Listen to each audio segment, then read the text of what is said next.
Hello, brand starters, and welcome to our show. Now we have prepared a brand new series that would be very interesting for all of you and would be of help, especially for people who want to start up their business. Remember our last episode, we visited the new CMP Industrial Builders Inc. During that interview, I learned a lot about the truth behind owning a business. We have struggles, we have a lot of trials, a lot of obstacles. In short, it's never easy building your future, but we're not getting anywhere if we don't start in the first place. Hence, this new series, once again, called Now or Never, the Startup Series. This series will help you and guide you in determining the best business suited for you. So for every episode, we will be inviting businessmen from the different sectors of the business world and will teach us how they manage to make their upstart business successful. Today, we have a very interesting guest. He's a friend of mine, and he calls himself a Kalye-preneur. That's a new term, all right? Kalye-preneur. I heard from him that Kalye-preneur is short for Kalye-entrepreneur. We'll learn more about this, but first, let's introduce. He is an international model slash businessman slash CEO of the Kalye Project. Ladies and gentlemen, welcome Patrick Patawaran. Hey guys, good evening. My name is Patrick Patawaran, professional model and bike enthusiast. And I'm also a member of Professional Models Association of the Philippines and one of the brand ambassadors of Ice Skin. Hey Patrick, great to see you finally. It's a long time no see. Yes. Yeah, ladies and gentlemen, Patrick and I, we're actually colleagues because we're both from the entertainment and fashion industry. But this guy surprised me because the last time I saw him, we were endorsing skincare, diba? And all of a sudden, the pandemic hit. And out of the blue, my friend who's a model and an actor suddenly became a businessman. That's why we really deemed it appropriate to invite you in the show because the show is all about, starting out and being successful. So I prepared a couple of questions for you, if you don't mind. So are you ready, Patrick? Ready na, anytime. Sige. First up, give us muna a bird's eye view kung ano ba talaga itong Kalye Project niyo. Kalye Project, basically it's a rolling store. So me and my partner John, also my girlfriend Raquel, started nung last February. So sabi ko kay John, why don't we try to put up a business like on street? So doon nag-start yung idea. Pero ano yung nag-inspire sa inyo to have this sort of business? Kasi it's actually unique, diba? People usually have a stall in the malls. Ano yung talagang naging parang light bulb na nag-strike sa inyo for you to have this particular kind of business? Actually, Lance, kasi bike enthusiast kami ni John eh. So sabi ko kay John, bakit hindi natin itry na mag-business na magagamit natin yung mga bagay na meron tayo, which is bike, yung motorcycle. So, in-incorporate namin. Like, parang in-inject namin yung mga bagay na, yun, lagi nga kami nasa street, tapos pandemic, sabi ko, John, mag-business tayo. So, doon na nag-start yung mga ideas na nagpa-pop out sa, alam mo yun, sa isip namin. So, your business partner, actually, kaibigan mo din? Kaibigan ko rin talaga. Into bikes din siya, into motorcycle. Yeah, kasi at least pagka-vibes mo yung ka-business mo, mas madaling magkaintindihan. Mas madaling katrabaho pagka talagang kaibigan mo. So now, I'm sure our audience are curious, no? Did you ever have doubts or second thoughts bago nyo talaga i-carry on itong plano ninyo to have a Kalye Project? Lance, ang daming factors to consider Like yan pandemic, tapos yung limited yung access natin, sources. Kaya ang daming duda sa amin actually nag-start kami. Pero sabi ko, John, hindi tayo pwedeng magpa-apekto sa pandemic, sa sitwasyon. Kaya kailangan nating lumaban, sabi ko kay John. Kaya kailangan nating i-push. Yun ang sabi ko sa kanya. Alright. Yung isang aspect ng show natin sa Brandstart, we're very transparent. We don't sugarcoat things. Yeah. Kaya nga gusto tayo ng mga tao because it's about reality. No? Were there any plans na you had for Kalye Project na hindi natuloy because of the situation? Yung branch out. yung branch out, tapos yung mga franchise. Ang daming mga inquiries eh. Actually, siguro mga 10, mga ganun. Pero sabi ko, John, mag-slow down tayo kasi yun nga, ang daming factors, ang hirap, pandemic. So, we need to slow down. Sabi ko, darating tayo dyan. So, yun. On the opposite side naman, were there any surprise decisions, yung mga spur of the moment decisions na parang namang biglang tumugma sa gusto niyong mangyari? As of now, Lance, kasi yung protocols eh. Minsan pa iba talaga alam naman natin. So, kailangan muna namin makiramdam sa situation talaga. Actually. Alright, so this is one thing that I want to talk about. Because we're friends, no? I monitor your Facebook, your postings. I know for a fact na itong Kalye Project, ni-launch mo formally February of 2021. Last February lang. 2020. Yeah, this year lang, right? And then less than a month later, probably just 2 weeks, dumating na kagad yung ECQ. Biglang. So, paano kayo na-apektuhan ng ganitong pangyayari? Malaki, Lance eh. Kasi, di ba, after a month noon, nag-ECQ na. So, limited na naman ulit yung access. Kailangan na ulit namin mag-stop. Siyempre, kailangan namin pakiramdaman yung sitwasyon. Kaya, ang laking epekto. Sabi ko, John, kung sakaling worst case scenario, talagang mag-lockdown. Paano tayo, sabi ko. Yeah. Kaya, dun kami nag-isip-isip, John, let's step back. Let's analyze things around us. Sabi ko, pakiramdaman natin na kung kaya pa natin i-push pa or not. Pero so far, thank God na talagang nagpo-push through pa rin talaga yung mga plans namin. So could you share with our audience, ano yung naging strategy ninyo kontra lockdown? So meanwhile, habang naka-lockdown, how did you make your business survive? Yung deliveries. Yung deliveries. Kasi sabi ko, Lance, kung wala tayong physical store, mag-deliver tayo. So, we tied up with couriers, yung mga delivery service. Kaya isa yun sa talagang nagpalakas ng loob namin. Sabi ko, even though wala tayong physical store, basta may delivery, alam mo yun, laban lang. Alright. So yung mga business owners like yours who are watching right now, so ito yung naging strategy nila. So it's more of deliveries muna. Because we know we have other friends also na may restaurants, ba? Mga kaibigan din natin sa industriya. And I'm sure they're wondering how to survive now. So, thank you for sharing your tactic. Diba? Anytime, survival tactics para sa mga kapatid natin na lahat are business. Lance, si Raquel, one of my business partner. Hi. Say hi to all the Brandstart who are watching. Si Raquel. Diba? She's also part of Kalye Project. Yan. Yeah. Part owner. Nag-ano siya online. Okay. I have a question naman, no? Go. Do you have any parang key idea that you want to share for people na nag-iisip mag-start out ng business? For me, sa age ko, siguro sa mga younger age, siguro start young. And then, kung ano yung talagang passion nila, hindi yung craft nila, i-pursue nila eh. Kasi, iba na yung generation ngayon. It's new normal, tapos yung mga generation na bago. Pabata yung mga nagpo-put up ng business eh. So kung may idea sila or meron silang concept na gustong gawin, just go.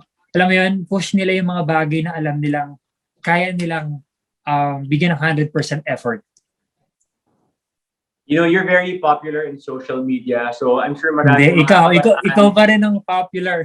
Yeah, I know a lot of people look up to you. So, pati itong Kalye Project mo, all the young businessmen who look up to you will probably want to enter the food industry also. Pero alam natin na yung mga industriya namimili din, di ba? May mga business na mas bagay sa ganito klaseng tao, may business na bagay sa ganito klaseng personality. Totoo. For your particular business, na food business, sino-sino yung mga tao na mas bagay na hindi mo na mag-food?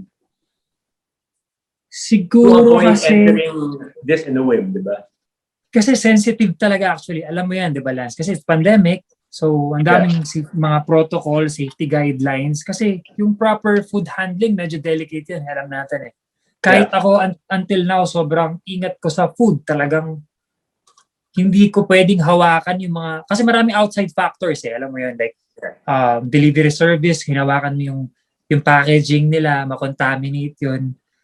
Kaya for me, alamin mo muna yung talagang, ayun nga, mag-fit sa'yo, sa lifestyle mo, yung talagang kaya mong bigyan ng proper care, alam mo yun, na talagang kaya mong ingatan yung negosyo mo, especially food business, sobrang delikado talaga. Kaya kailangan sobra, triple ingat.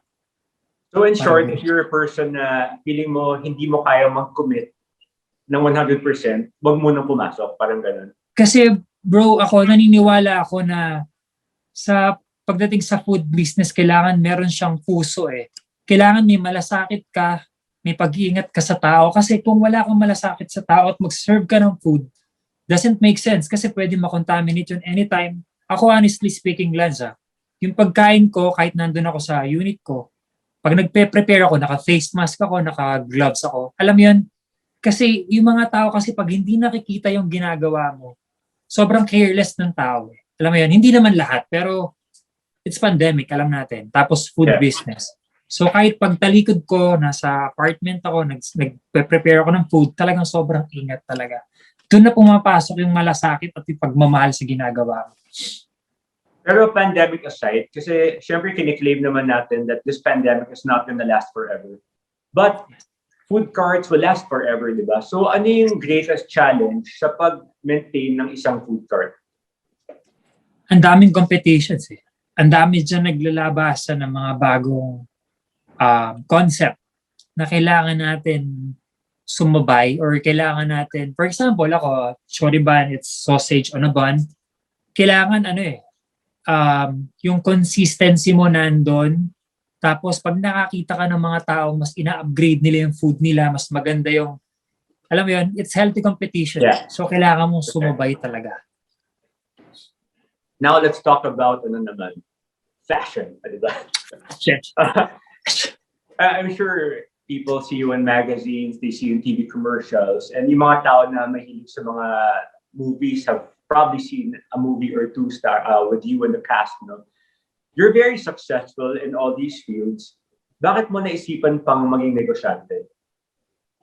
Kasi alam na, Lance, beauty fades, di ba? Look fades, lahat, physically, mentally, emotionally, lahat yan nawawala. It's temporary, alam natin. Mm-hmm. Sabi ko sa sarili ko, ang modeling kasi, hindi siya forever eh. Hindi siya, well, depende yun sa modelo. Kung talagang kaya mo talagang hanggat pagtanda mo. Pero for me kasi hindi ko, like 20 years from now or 30, siguro, nakita ko yung sarili ko as businessman eh. Na gusto ko na maging sustainable. Especially, di ba? Tumatanda na. Kaya kailangan talaga sustainable na talaga yung business. But that's great to hear from you because you're a very successful model, and we have other people in the business also. At least if they're watching us tonight, they could gain an inspiration from you na dapat maghanap pa rin talaga ng fallback, di ba? Kailangan Lance kasi lahat tayo apektado kahit sa showbiz, modeling industry. Mahirap pag wala kang business eh. Puro palabas yung pera na, alam mo yun, kahit ang dami mong savings, kung talagang mako-consume everyday lahat ng expenses, mauubos tayo, Lance eh. Alam natin yan. Hindi natin masasabi yung mga bagay na meron tayo. In a snap, pwedeng mawala sa atin lahat. Kaya talagang, as much as I can, talagang kailangan kong sustain yung basic necessities ko. So now that you found your new niche in business, di ba? Yung Kalye Project. Starring the Choribun, di ba? Can you explain the Choribun sa mga audience natin para naman matakam sila and sige. inspire them to order and try it, di ba? What is the Choribun and what makes it special? Basically, Choribun is longganisa in a bun. Actually, na-inspire ako dun sa Visayas. Meron silang version ng, actually hindi siya Choribun eh, ibang version siya. Natikman ko siya. Kaya sabi ko, bakit hindi ko i-try na mas improve yung ganitong klase ng pagkain. Ano rin siya, para din siyang hotdog on bun, in a bun, nasa loob siya. Tapos, sabi ko, natikman ko, bakit hindi ko improve yung lasa? So doon ako na-inspire na gumawa ng like special sauce. Ano siya, freshly made siya everyday. So Okay. hindi siya pwedeng pag ginawa mo siya ngayon, hindi na siya pwede bukas. And yung mga herbs and spices, it's locally made dito sa Pilipinas. Kaya talagang sobrang proud ako kasi nakagawa ako ng ganong klase ng sauce. Ayun. Yun yung gusto ko sa'yo. Ano tayo, di ba? Love local. Di ba? Yun, actually. That's what makes the Choribun special. Yung mga special sauce na ginagawa ko. Made by yours truly. Wow. Yun. Yung distance, no? You are based in Bulacan, right? So, how far do you go in delivering right now? Actually, may mga nag-inquire sa akin na nasa NCR naman actually. Pero focus kami sa sa Bulacan area talaga. Sa ngayon. Yeah, and of course for the safety of the rider also, di ba? Yes. But if by any chance may taga Manila na gusto mag-order, I suppose you'll have to have a minimum order, di ba? Or wala pa talaga? Para lang yung mga tao aware sila. Actually, nagpaplano na rin kami nung partner ko na gawin na mas expand namin. Lumabas kami sa comfort zone namin. Pero sabi ko, slowly but surely tayo na mas okay na pakiramdaman muna natin talaga yung sitwasyon niyan. Pero open naman kami sa mga ganong klase ng ideas and saka mga plano. So yun. Which leads to my next question. Eventually ba, will you be open for resellers or franchising? Sa franchise, ang daming nag-i-inquire pero yun talaga yung isa sa plano namin ni John na gawin na mag-expand kami, mag-franchise. Pero sa ngayon kasi, Lance, nasa stage pa kami nag-explore pa kami. So, gusto namin yung baby steps. Alam mo yan, parang humble beginnings, tapos slowly but surely lang muna kami. Pero darating tayo doon actually. You know what? Pag may plano usually and you're good at it, eventually the plans will become reality, diba? Actually, totoo. Isa yun sa mga natutunan ko eh. I'm also sure right now, may nanonood na inaabangan na yung time na darating yung franchise ninyo. So as early as now, let's educate them, diba? What are the challenges of maintaining this Choribun in particular? Mahirap ba siyang i-store? Kailangan ba siyang naka-freeze? Kasi yung shelf life niya, Lance, hindi siya talaga pwede na hanggang kinabukasan. So, kailangan pag gumawa ka ng mga special sauce, kailangan maubos siya right away. Or, nung araw na yun. Kasi, mahirap makontaminate eh. Kasi, meron siyang cheese na content. So, hindi siya pwede talaga makontaminate kasi prone talaga siya sa mga bacteria. So, in short, it's an art, no? Kailangan kabisado mo na rin siguro yung measurement. So, kailangan talaga. Plus yung ilang tao yung bibili today. Otherwise, yun. Kino-compute na namin yun. Tsaka yung mga costing namin, yung numbers, yung quantity. Para yun lang exact. Paano mo na-estimate yung buyership ng tao?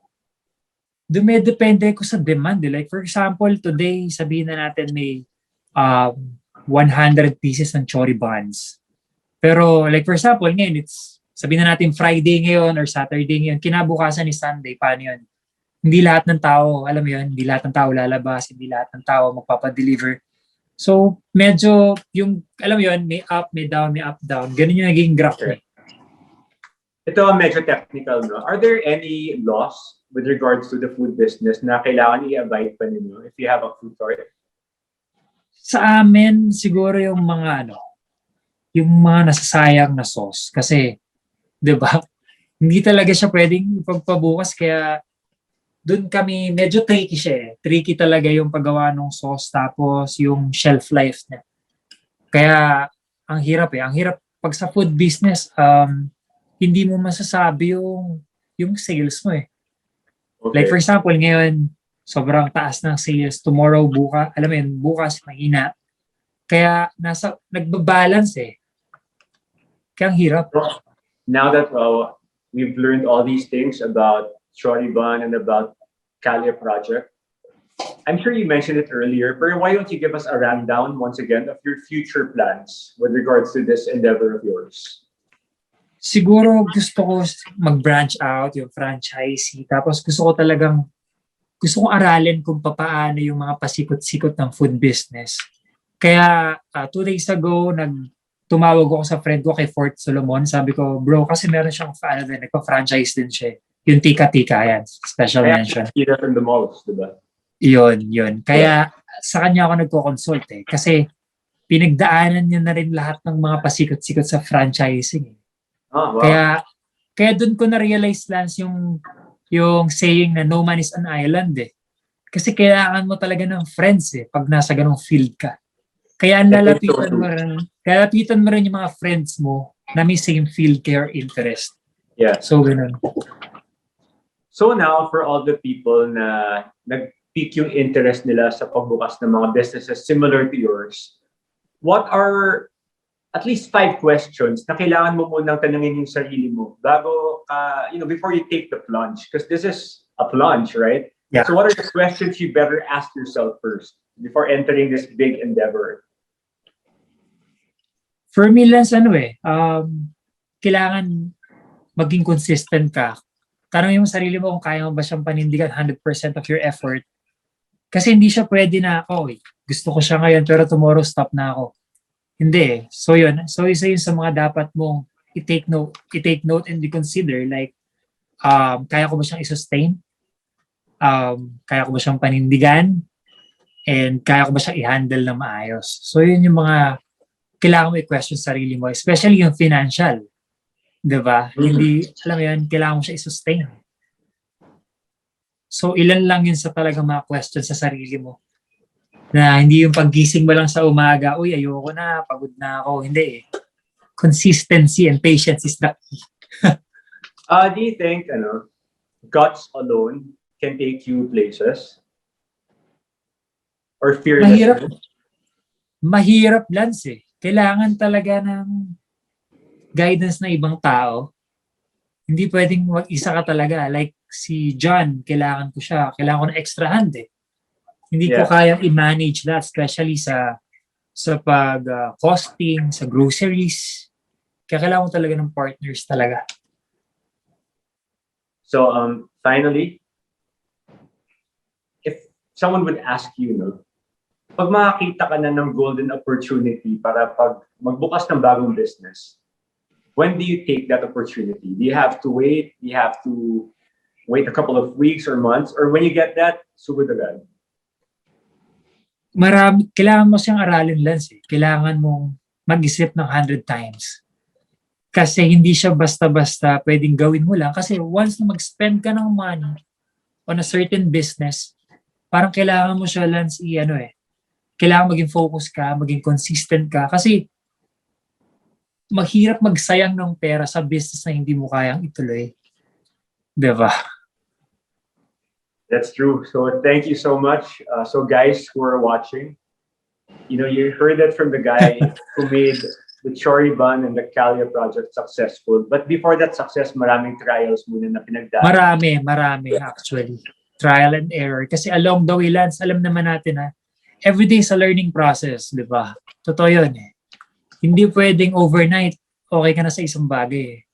So kailangan mo siyang aralin time to time, alam mo yun. Kaya ako lang, sa totoo lang, nagbabasa ako ng books ngayon na before di ko naman ginagawa. Alam mo yun, lumabas ako sa comfort zone ko. Talagang iba eh. Nag-iba bigla yung personality ko, yung mindset ko, tsaka yung attitude ko. Kasi lahat ka na ngayon eh. Ha? Nakasalamin ka na bigla ngayon. Oh, di ba? May grade yan, Hindi, Lance, alam mo yun, parang for me kasi, parang part na siya ng parang nag-grow ka na, alam mo yan, nagmamature ka na di ba?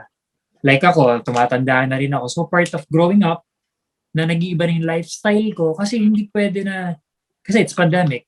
So ang lifestyle natin, hindi natin pwedeng pataasin, especially sa mga taong medyo, alam natin mahirap ang buhay.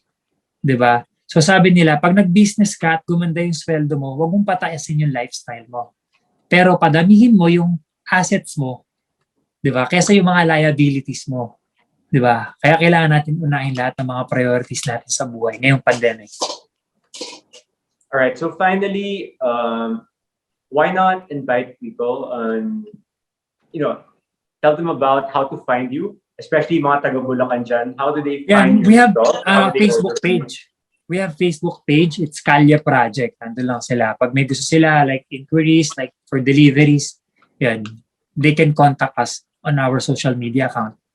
All right. And it's right there, mga ka-brandsters. Yeah, meron dyan. Read it Somewhere there. Right there. So follow that page if you want to know more about Kalye them or Project. wanna Yan. place your orders. Ito pa. This is a different topic, but Sige, go ahead. Gusto I ko yan. wanna promote you because I'm a fan of all your merchandise. This guy, aside from the Kalye Project, surprise, he also has a clothing line.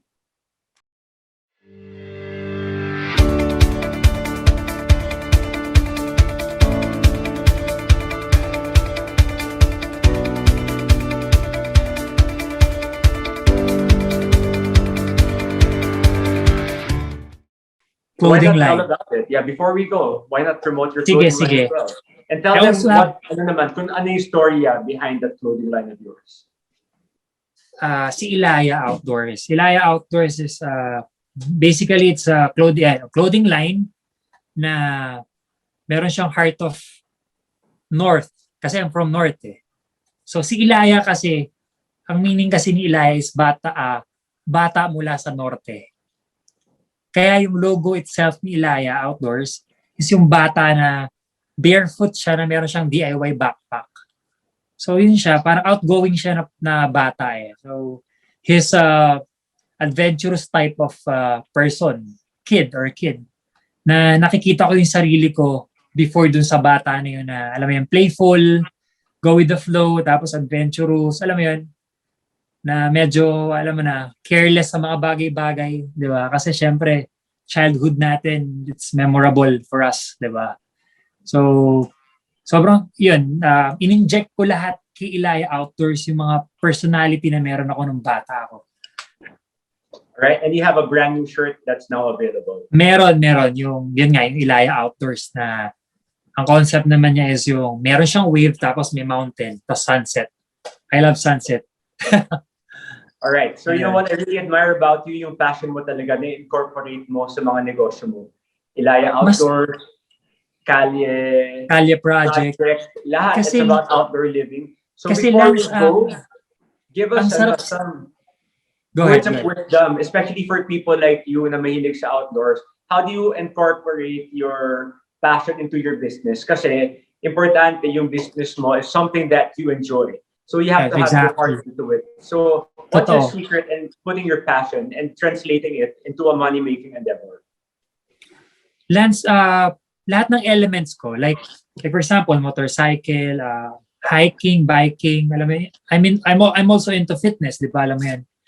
Kaya, alam mo yun, naisip ko na bakit hindi ko i-apply lahat ng mga bagay na natutunan ko from the past. Like, lahat ng experiences ko, lahat ng natutunan ko along the way.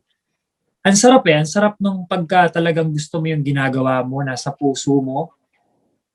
Lalabas yung personality mo sa mga gusto mong gawin. Like sa clothing line ko, si Ilaya kasi, makita ko ng bundok, nagbabike ako. So, lahat ng pumapasok sa utak ko at nasa subconscious ko, yun yung nagiging reality ko eh. Diba? All right. Thank you so much, Patrick. It's great catching up with you. Ang dami pa natin pwedeng pag-usapan eh. Pero next time na siguro natin pag-usapan lahat ng... No, but before we go, baka there anything else that you want to tell to our viewers? Any words of wisdom, any last words, so that at least you leave them with inspiration. Because maybe because of you, after watching this show, 5 years from now, you have a millionaire. You never know. Let's claim it.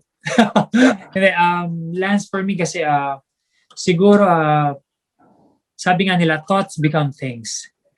And you can turn your dreams into reality. So yun lang, if may gusto kang i-pursue, especially sa mga young entrepreneurs, just follow your dreams and love what you're doing. Alam mo yun? And everything will fall into places. Alam mo yun, kapag pina-follow mo yung isang certain na daan, na alam mong focus ka at dire-diretso, you'll never go wrong. Also with, syempre, kailangan natin ng prayers, kailangan si Lord nandiyan na sa ginagawa natin. So yun, just love what you're doing. Yeah. This is a bonus question. Go ahead. What are the pros and cons of working with someone you have a relationship with? Like, I know now you're working with Raquel, who's your girlfriend. How does that help what are the challenges also? Hindi kayo pwede mag-clash. Especially kay Raquel. Siyempre, pagka nasa relationship ka, tapos ang daming problems, ang daming struggles, hindi natin pwedeng ipasok yung personal problems dun sa negosyo. Kung may mga outside factors, hindi mo pwedeng, kailangan mo set aside Kung may mga personal problems, hindi mo pwedeng idama yung business. So isa yun sa mga kailangan mong iwasan kapag sa business. Tapos ang mga advantage naman ng Lance is may extra hand ka. Diba? Kaya siya tinatawag na partner in life. So ang dami niyang ang dami niyang naitutulong sa akin na in terms of costing, computations. Alam mo yan, meron akong backbone. Yun yung perfect term. May backbone ako. Yeah, so it's really refreshing kasi we're from the new generation still, you know, we're still pretty young. Kasi from the older generation, from the older generation, sinasabi nila the easiest way to kill friendship is to do business with your best friend. Apparently, ikaw, barkada mo, girlfriend mo, these are the people you're working with. And we could see from you, and because I know you guys personally, na you guys are working in harmony. So, binabasa niyo yung mga concept dati. That stops people because of fear, di ba? Yeah. Sabi nga nila, you should take risk now. Di ba? Kasi, kung di ngayon, kailan pa? Alam mo yun, parang, actually, kailangan mo pa rin talaga, Lance, ng compatibility. Hindi lahat ng partners nagkiklik Pero if you share same interest and passion, alam mo yan, iba Ang ganda ng compatibility at ang ganda ng result talaga. Alright, so sa'yo na rin ang galing. Sabi mo, kung hindi, how did you say that? Kung hindi ngayon, kailan? Kung hindi ngayon, you should take risk now. Kung hindi ngayon, kailan pa? Ayan, and that is actually the title of our special program, Now or Never. Now or Never. Yeah. And you are my very first guest because Brandstart Race to the New Norm has been around. Pero ngayon, this is our newest series. It's like the sister show of Brandstart Race to the New Norm. And it's my pleasure and honor that I have you, my friend, as my first Me guest. too, Youngs. Me too. So once again, Youngs, thank you very much for being thank you so much show. for having me here. Until next time, Lance. Anytime. Thank you so much, Brandsasia. Ayan. I'm definitely ordering that shirt from you. Yes, please. Yes, please. And also yung food, no? Malayo ako. I'm in Manila. Malayo. When, it's easier pag wala na masyadong mga MCQ or whatever. Anytime. I can't wait to taste the Choribun. So, ladies and gentlemen, taga Bulacan, you guys are very lucky because you have access to the Choribun of the Kalye. Tapos Lance, gusto ko lang sana mag-shout out sa mga friends ko na also into food business. Yeah, go ahead. Yung Iken's Grillery, tapos yung Bob's Burger, ayan. Tsaka yung mga friends ko sa clothing line, Lazy Hitch, ayan, salamat. Tsaka sa El Panada and Coffee and Chill, ayan. Sa Baliwag yan, sa Baliwag. Alright, so I think that's all for now. So maraming salamat. Lance, thank you so much. My pleasure. Sobra. Wonderful catching up with you. So there you have it, ladies and gentlemen, another episode of Brandstart Race to New Norm.